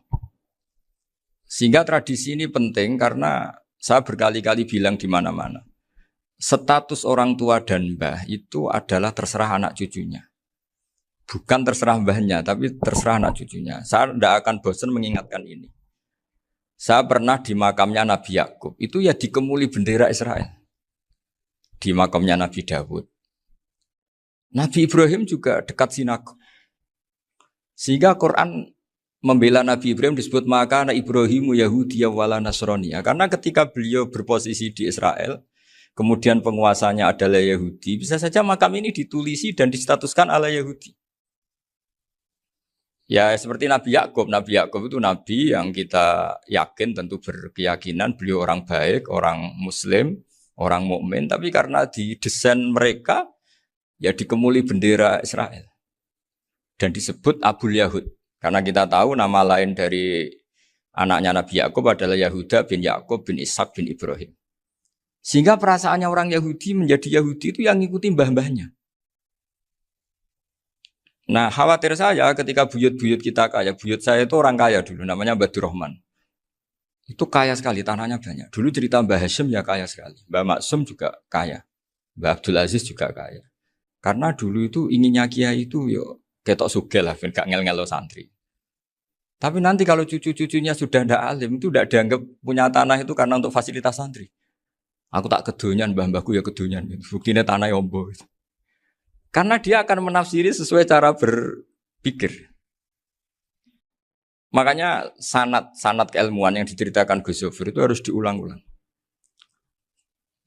Kalau nggak diulang-ulang, maka kita akan berpikir sendiri untuk menafsirkan Masyayikhon al-Kiram atau Ajdadan al-Kiram. Nah, ini yang bahaya, yang sering Quran mengingatkan. Jadi ada status yang disematkan oleh anak cucu kayak orang Yahuda tadi, Yahuda bin Yakub bin Ishak bin Ibrahim itu menstatuskan mbah-mbahnya yang bernama Ibrahim itu Yahudi. Sampai Quran sendiri yang bela maka anak Ibrahimu Yahudi wala Nasrani. Karena secara geografis sekarang Ibrahim di Israel dan otoritas itu juga milik mereka sehingga mereka bisa masang-masang atribut yang menunjukkan kalau itu Yahudi. Beberapa al-alim al-alamah yang minnah itu sudah wafat dan kadang-kadang dzurriahnya itu tidak kita. Kalau sekarang orang bahasakan kubu sebelah. Akhirnya ya nggak boleh dikholi, nggak boleh diziarah. Terus seakan-akan yaqtaduna bi ra'yi, seakan-akan mereka berpendapat dengan pendapat syekh ini padahal enggak. Nah, sehingga tradisi ketersambungan sanad tadi baik secara genetik atau secara asbab itu harus terjaga. Saya beberapa kali banyaklah sering diceritain Mbah Mun. Dulu Mbah Munawir ini cerita ya, Mbah Munawir itu saking senenge kitab, ben santri ini so ngaji kitab. Itu kalau ada alumni Lirboyo, alim disuruh baca muin di sini itu Mbah Munawir ikut. Saking ingin tasjeknya, ingin ngajari santri bahwa ngapal Quran udah hafal tok, tapi yo paham. Dan penggalinya Mbah Munawir itu sampai klimaknya dulu Mbah Zaini itu nate nikah sama Nyai Komariah kalau nggak salah, binti Karim, binti mana. Punya putra Gus Habib, Gus Doha yang diantara putrinya dinikahi Gus Rozin. Terus akhirnya kesampaian juga ketika Mbah Munawir punya mantu alim alama namanya Mbah Ali Maksum, angsal Nyai Hasyimah. Sampai pondok Kramjak ma'ruf bil ilmi, terutama ilmu sorof dulu karena Mbah Maksum itu komplain, fa'ala ya fulu kok terus fa'lan ya fa'ala ya fulu ya uf'ul gitu kan. Masuk fi'il kok jejer isim gitu. Jadi dulu kata Mbah Mun itu ada persaingan ilmu sorof. Sorofnya Mbah Maksum Ali Kuaron sama Mbah Ali Maksum Jogja. Jadi wali antok yang satu Maksum Ali Kuaron, yang satu Ali Maksum. Ya itu dulu saingan ngarang sorof. Nah ini yang menang siapa? Ya terserah duriannya. Kalau duriannya keren ya menang karena terserah yang kampanye. Saya bayangkan adekan Mbah Zubair tidak punya anak sealim Mbah Mun, mungkin halnya Mbah Zubair juga tidak sewow kalau punya putra Mbah Mun. Karena saya berkali-kali bilang kalau dalam syair Arab itu kama takarroma, kadang dilafatkan kama tasyarrofa bi Muhammadin adnanu. Orang berpikir Adnan itu siapa? Itu karena ada Nabi Muhammad SAW. Orang mencari-cari Mbah Mun itu mencari Mbah Zubair karena ada Mbah Mun. Orang mencari Mbah Dahlan karena ada Mbah Zubair. Wong kok alime ngono iku bapake sapa? Wong kok alime ngono iku putune sapa? Tapi kalau kita ini sudah ndak alim, ini orang sudah enggak tertarik nyari-nyari leluhurnya karena dianggap selesai. Jadi yang dengan tanda kutip yang menghabisi mbah-mbahnya itu ya mesti cucunya. Ini mbok ngamuk, mbok peringatan, tapi ini juga peringatan pada diri saya sendiri. Jadi sehingga zuriyah ini penting. Kenapa para nabi mesti donga zuriyatan thayyibah? Kenapa selalu berpikir tentang zuriyah? Wa ja'alaha kalimatam baqiyatan fi aqibi. Karena zuriyah ini yang nanti bisa menstatuskan leluhurnya. Seperti tadi cerita Mas Maftuh ini tak puji betul. Saya hari ini tidak ingin gojlok. Supaya kewalian saya tidak tergerus oleh kedoliman. Saya pernah diceritain Gus Zofur juga sering baca buku tentang Mbah Maksum. Dulu Mbah Maksum kalau wasiat kembali ya gitu. Kamu harus NU dan harus mempertahankan NU. Tapi tidak dengan cara membenci Muhammadiyah. Dulu Mbah Mun juga sering cerita. Dulu Mbah Hashim itu ngaji Syekh Mahfud. Nah Mbah Ahmad Dahlan dulu namanya Darwis sering ngaji sama Syekh Khotib Minangkabau. Zaman itu Syekh Khotib sudah modern. Sudah ikut gerakan Abdu, gerakan Almanar. Sehingga bawaannya Mbah Ahmad Dahlan ini agak agresif. Yang Mbah Hashim karena hanya mulazim di Syekh Mahfud, hanya sesekali ngaji Syekh Khotib, beliau lebih seperti itu. Dan dua beliau ini sama-sama pernah ngaji Mbah Soleh Darat di Semarang. Mbah Hashim sama Mbah Ahmad Dahlan yang dulu namanya Darwis. Jadi ini masih min minuskatin wahidah mimam bain wahid. Sehingga kita tidak kaget ketika Mbah Ali Maksum mengomentari Muhammadiyah itu masih ahli sunnah wal jamaah. Makanya nanti terakhir saya baca kitabnya Mbah Ali dan sering saya pelajari. Andai kan kita ini sepakat dengan ilmu, ya kita tahulah. Kalau Abu Hanifah itu tidak kunut, Imam Syafi'i kunut. Berarti kunut itu mazhabnya Abu Hanifah, bukan mazhabnya Mbah Ahmad Dahlan. Apa tidak kunut itu mazhabnya Abu Hanifah, bukan mazhabnya Mbah Ahmad Dahlan. Kita kunut itu mazhabnya Imam Syafi'i, bukan mazhabnya Mbah Hashim. Ini semuanya masih dalam bingkai ilmu.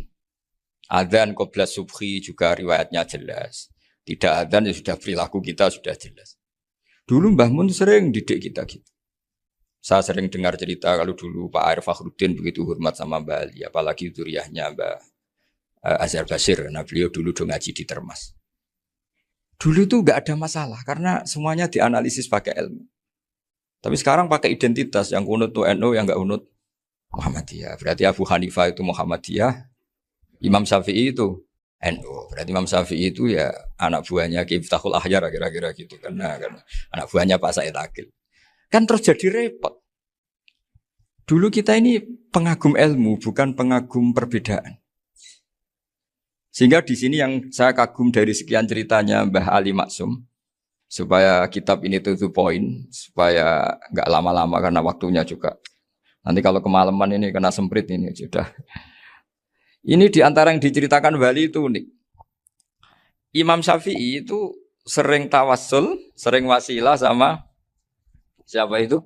Abu Hanifah. Ini sudah tak petakan, saya baca yang sensitif lah. So, yang ini ya. Ziyar al-Babus Samin, terus sebentar ini yang bab tawassul.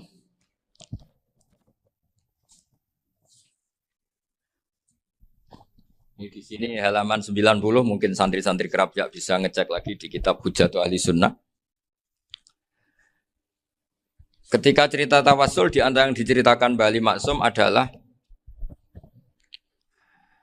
perilaku ya, bukan sekedar statement tapi apa? Perilaku. Perilakunya Imam Syafi'i atau ahwalnya kalau bahasa halusnya yang selalu ke makamnya Abu Hanifah untuk tawassul.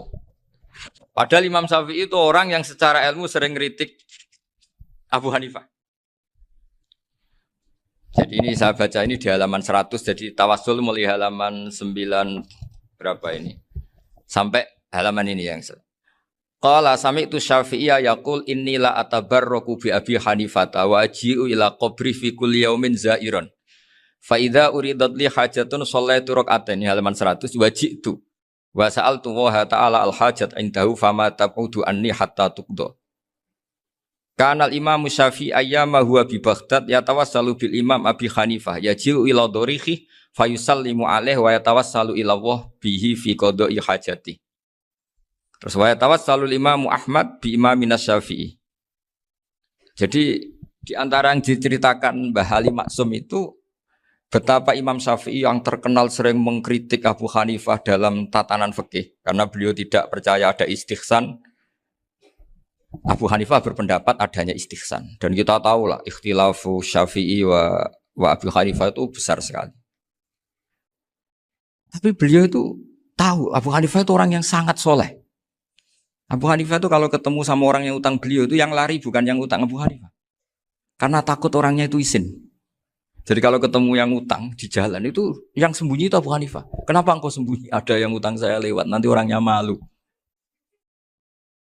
Jadi setingkat Rabi'ah Adawiyah itu beliau di rumah ada maling itu sembunyi. Ditanya kenapa engkau sembunyi? Malu, gak ada yang dimaling. Malu sama malingnya karena serumah itu gak ada barang yang layak dicolong itu. Itu Rabi'ah sampai dia sembunyi. Itu yang bisa niru itu Abu Hanifah.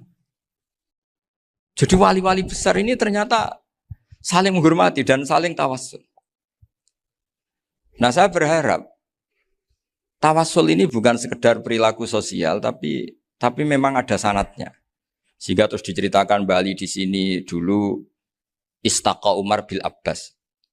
Kata siapa tawassul harus dengan Rasulullah SAW? Dulu istaqa Umar bil Abbas. Sayyidina Umar itu tawassul istisqa dengan Sayyid Abbas. Padahal kita tahu Sayyid Abbas ini tidak nabi. Terus beliau cerita sampai Imam Syafi'i tawassul sama Abi Hanifah.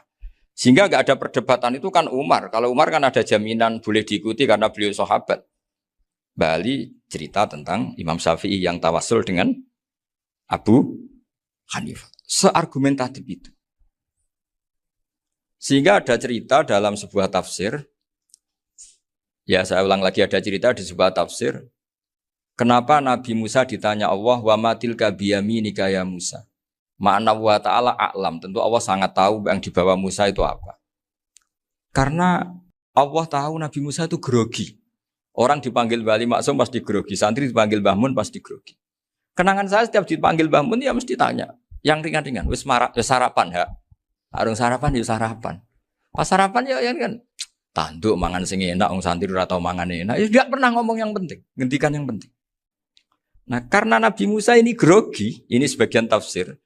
Itu ditanya yang ringan, sahaku itu gawa apa? Karena pertanyaannya ringan, Nabi Musa juga ringan. Ya Nabi Musa itu sampai lali, itu pangeran, sing ya'lamu sirra wa akhfa. Diterang. Niki tongkat Gusti. Gunane kathah Gusti tongkat iki. Qala ya aso ya atawakkau 'alaiha wa ahusyu biha 'ala ghanami wa liya fiha ma'arifu ukhra. Oh, tongkat Gusti niki penting mesti. Nggih nak. Nggih macam-macam lah Gusti. Atawakkau 'alaiha wa ahusyu biha 'ala ghanami kangge menghalokan wa. Masih terang terakhir dan yang lain-lain Gusti. Wal ya fiha ma'arifu ukhra. Sehingga akhirnya rileks. Karena Nabi Musa terus ngerti. Ternyata ketemu pangeran itu gak seserem yang saya bayangkan gitu. Pertanyaannya ringan. Itu ada ilmunya. Tapi cerita ini yang versi tafsir ini tidak yang seperti di Manaqibul Ghazali. Di beberapa kitab tentang Manaqibul Ghazali diceritakan di alam roh Nabi Muhammad SAW itu yubahi bi ummati. Saking yubahinya sampai ngendikan ulama ummati ke anbiya Bani Israel. Ulama umatku itu pinternya atau statusnya itu mirip-mirip lah. Kaf itu ya mirip-mirip lah. Mirip-mirip kayak ulamanya nabinya Bani Israel. Akhirnya Nabi Musa itu tersinggung sekali. Bagaimana mungkin ulama disamakan dengan apa? Nabi. Sehebat-hebatnya ulama itu kan tidak akan yabluhu darajatan nubuwah atau yartaqi ila darajatin nubuwah. Itu akhirnya, ya kalau kamu nggak percaya panggil. Yang dipanggil Imam Ghazali. Ya Nabi Muhammad juga nggak mau kalah. Gitu. Kalau manggil ulama RT ya kalah keok. Akhirnya Imam Ghazali datang. Ditanya sama Musa, Mas Muka, nama kamu siapa? Ana Muhammad bin Muhammad Al-Ghazali At-Tusi Asy-Syafi'i. Itu disebut panjang. Nabi Musa guyu-guyu. Kamu lama kok ngomong yang nggak penting. Ditanya namanya kok penjelasannya sepanjang itu. Dianggap itu satu kesalahan. Masa tanyanya nama kok ditanya. Jawabnya Muhammad bin Muhammad Al-Ghazali At-Tusi Asy-Syafi'i. Kepanjangan itu. Ketika Nabi Musa agak mencibir, agak gimana itu. Terus jadi Imam Ghazali, kalau ini masalah, lebih masalah jenengan. Apa itu? Yang tanya jenengan tuh Allah ya alamu sirra wa akhfa. Dan Allah hanya tanya wa ma tilka biyaminika ya Musa. Harusnya jenengan jawab aso ya titik, bukan kepanjangan. Atawakkau alaiha wa syubha itu kepanjangan. Allah tanya yang di bawah kamu itu apa? Yang di tangan kamu. Harusnya jawabnya hanya aso ya. Tapi kenapa penjelasannya sepanjang itu? Sampai terakhir waliya fiha ma'aribu ukhra. Terus pinter tenan kayak gitu. Terus Nabi Muhammad, Nabi Musa terus bilang, ya pinter tenan aja gitu. Padahal kita tidak pernah GR seperti itu kan kebetulan Imam Ghazali. Gitu. Kalau yang lain mungkin ya keok lah kira-kira. Gitu. Tapi ini cerita dalam khazanah keilmuan. Benar yang dikatakan Gus Zofur. Saya termasuk orang yang pernah mondok Lirboyo Pasanan. Jadi setelah saya disuruh nemani Gus Kamil, tahun berikutnya Gus jenengan disuruh. Pokoknya anakku bosak ulan lah kudu tahu mondok Lirboyo. Biar aku tahu ngaji Wakarim. Terus yang disuruh Mbak Turi Gus Kamil itu saya. Jadi saya pernah 1 bulan tuh di Lirboyo. Karena saya ini santri beling ya, kontraknya pokoknya penting ziarah Bakarim. Biasanya nggak pernah ngaji, ya. Pokoknya gerbar ngisa. Ziarah ya sudah. Ngaji subuh ingat saya sama Gus Imam. Itu dari 17 hari ingat saya ngaji 2 kali. Tapi kalau ziarah ke Bakarim sudah lupa jumlahnya karena memang kontraknya disuruh ziarah. Sampai seperti itu. Dan saking senengnya bangun sama Mbak Karim sama masih ingat. Ngamplopi salam template itu masih ingat untuk Gus Anwar, untuk Gus Imam, untuk Gus Kafabi, termasuk untuk Gus Maksum. Itu malam-malam saya dijak ngamplopin. Zaman itu saya masih ingat selawewu. Zaman itu kos 1 bulan itu 13.000. Jadi kira-kira kalau 25.000 itu untuk kos 2 bulan. Jadi saya krusnya itu pakai kos. Saya masih ingat Mondok Sarang itu kos 1 bulan 13.000. Berarti kira-kira 500.000 itu di amplopin sendiri sama Bang. Ini untuk Gus War, ini untuk Gus Imam, ini untuk Gus. Padahal Gus Imam ini mondoknya sudah dibangun. Itu bangun hormatnya sampai untuk jatah salam template. Nah yang ribet kebalikannya, kita pulang, Gus Imam karena melihat Gus Kamil ini putrane Mbah Mun, Gus Kamil disangoni. Saya juga disangoni, karena Gus Imam dulu ngaji juga sama Pak D saya. Sama keluarga saya. Itu kata Gus Kamil setelah keluar, mau kamu nih gue abal, berarti gue aku. Karena ini penting, ini kalau sampai dianggap tukar guling, ribet deh.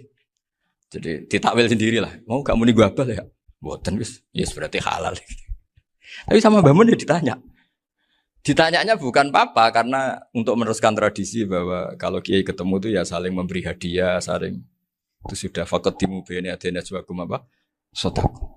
Sehingga ketika Kapya ini punya Bali Maksum alim alama, kemudian melahirkan murid-murid yang juga ibar kayak Mbak Warsun bisa ngarang apa Kamus Al-Munawwir, Pak Bik juga punya karangan Kamus Al-Mu'asir. Saya itu punya semua. Karena ini adalah buah dari bahwa kita ini tidak kalah sama produk-produk yang di sana. Bahwa produk di kita ini sudah cukup untuk mengantarkan orang menjadi alim alam. Dulu Mbak Zubair ke Mekah ya sudah alim alam. Gus Zofur ke Al-Azhar sudah alim. Semua teman-teman kita ke Mekah itu sudah alim semua. Padahal produk mondoknya ya tadi. Mau digojlok kiai ini, terus mangkel keamanan biasanya. Biasanya musuh besar pondok itu keamanan. Jadi bukan berarti gojlok ibunya Gus Maftuh enggak. Biasanya keamanan itu musuhnya apa? Banyak. Itu tradisi keilmuan itu harus dijaga dengan hujjah dan dengan tadwin, dengan pembukuan. Saya punya sekian cerita ya. Misalnya dulu kita mungkin iskal itu janggal. Kenapa sih orang Islam tukaran sama orang Islam? Sehingga di antara doa Nabi yang enggak dikabulkan Allah, enggak boleh dikabulkan sama Allah enggak boleh, bukan berarti enggak mustajab. Redaksinya famana aniha, memang enggak boleh. Redaksinya bukan falam yastajib lahu tapi famana aniha. Di Al-Marrah As-Salisa ini Nabi dilarang. yaitu melarang umat Islam itu jangan sampai tukaran sama umat Islam sendiri. Itu kata Allah, ya ndak bisa kata Allah, kalau itu tidak saya kabulkan. Itu dulu guru-guru kita nyontohkan sederhana. Kira-kira kalau saya tukaran wek Gus Zofuru, Mbah Mun luwih ikhlas dibanding ditukari wong liya. Nak ana kakak ditabuk adik, wong tua luwih ikhlas dibanding ditabuk tangga. Barokahnya membaca kita lebih mentoleransi. Kalau ada Mbah Hashim dikritik Mbah Fakih Mas Kumambang, kita ikhlas itu. Tidak dikritik guru PAUD, itu kan. Atau dikritik orang-orang yang nggak bisa ngaji. Artinya ternyata keliru kita bilang kiai kok tukaran. Justru bagus kiai tukaran. Dibanding kiai dikritik guru PAUD atau dikritik orang-orang yang nggak bisa baca kitab. Akhirnya barokahnya baca kita menjadi tahu. Dulu Mbah Mun sering cerita, ini masih cerita silsilah ya. Jadi Mbah Ali Maksum tadi kita tahu di antara guru besarnya Mbah Ali Maksum tentu Mbah Mahfud Termas. Beliau adalah adik dari Kiai Mahfud Termas. Mbah Dimyati ini adik Kiai Mahfud Termas. Itu punya saudara namanya Abdul Razak, juga punya saudara namanya Dahlan. Itu yang membawa Thariqah Syadziliyah di Solo Raya. Yang sekarang alhamdulillah diteruskan Gus Wafi. Dulu di antara pesannya Mbah Mun ke saya, hak Wafi kandani kon ziarah ning Mbah Dimyati. Mergo Thariqah Syadziliyah dulu itu yang bawa keluarganya Mbah Dimyati. Jadi semuanya ini masih dzurriyyatan ba'duha min ba'd. Nah pesan saya karena tadi Mbah Munawir yang termasuk orang pertama yang bawa Quran, bawa Qiraah Sabah. Kenapa saya bilang termasuk? Karena kalau bilang paling pertama ini nanti butuh data. Dan itu agak kerepotan lah. Tapi yang jelas mimman istahara lah. Mimman istahara yang membawa Sabah ke sini itu adalah Mbah Munawir. Terus beliau ngajarkan diantaranya ke Mbak Arwani pakai kitab Satibi, pakai kitab Nazmus Satibi. Terus Nazmus Satibi itu diteruskan oleh Mbak Arwani, ditulis. Yang nulis dulu Mbak Dola Salam. Bapak saya itu murid Mbak Dola. Dulu Mbak Dola sebelum ke Mbak Arwani ngaji sama Ki Said di Sampang. Bapak saya sebelum ngaji di Mbak Dola sudah hafal Quran lewat buyut saya sendiri namanya Ki Zubaidi. Yang Ki Zubaidi akhirnya jadi menantunya Mbak Ahmad Su'eb. Jadi buyut saya kandung ini namanya Sofiyah, itu angsal keluarga Lasem yang adiknya. Sofiyah ini punya adik Badi'ah yang jadi ibunya Ki Sahal. Terus Ki Sahal punya Mbak Yu namanya Muzayanah, punya di Garwo Ki Mansur punya anak Gus Qayyum. Jadi dulu ibu saya, ibunya Gus Sofur, ibunya Pak Maftu itu semuanya di Lasem. Karena saya dari keluarga Gen ya Lasem, dari keluarga sanad guru ya Lasem. Tapi Lasem Bahdawi itu dulu ngajinya di Mbah Umar Harun di Sarang. Nah, Mbah Umar Harun ini menangi Sayyid Ahmad Zaini Dahlan. Sayyid Zaini Ahmad Zaini Dahlan ini punya cucu keempat yang hidup di Sedan. Terus makamnya di Lasem. Namanya Habib Haidar. Itu yang nulis biografinya Mbah Maksum. Mbah Maksum bukan Bali. Biografinya Mbah Maksum. Itu ditulis oleh Habib Haidar. Namanya Haidar bin Hasan bin Sodaqoh bin Ahmad Zaini Dahlan. Nah, Habib Haidar ini menantunya Sayyid Hamzah Sato. Hamzah Sato itu Hamzah bin Abdullah bin Umar. Itu kakaknya Sayyid Abi Bakar Sato, Sohibul I'anah. Nah Sayyid Umar ini yang dulu ngajari mbahnya Mbah Mun namanya Ahmad bin Su'eb. Nah, di antara ajarannya adalah baca kitab-kitab kecil yang bisa dihafal. Dibawalah ke sarang jadi metode muhafadzah. Tapi kemudian lama-lama oleh pondok itu jadi syarat kenaikan kelas. Dulu gak ada muhafadzah untuk kenaikan kelas ya, supaya orang alim itu harus hafal. Lama-lama dipakai syarat untuk muhafadzah. Jadi semua ini sanad harus kita ingat supaya kita bisa menjaga tradisi. Termasuk tradisi ini Kiai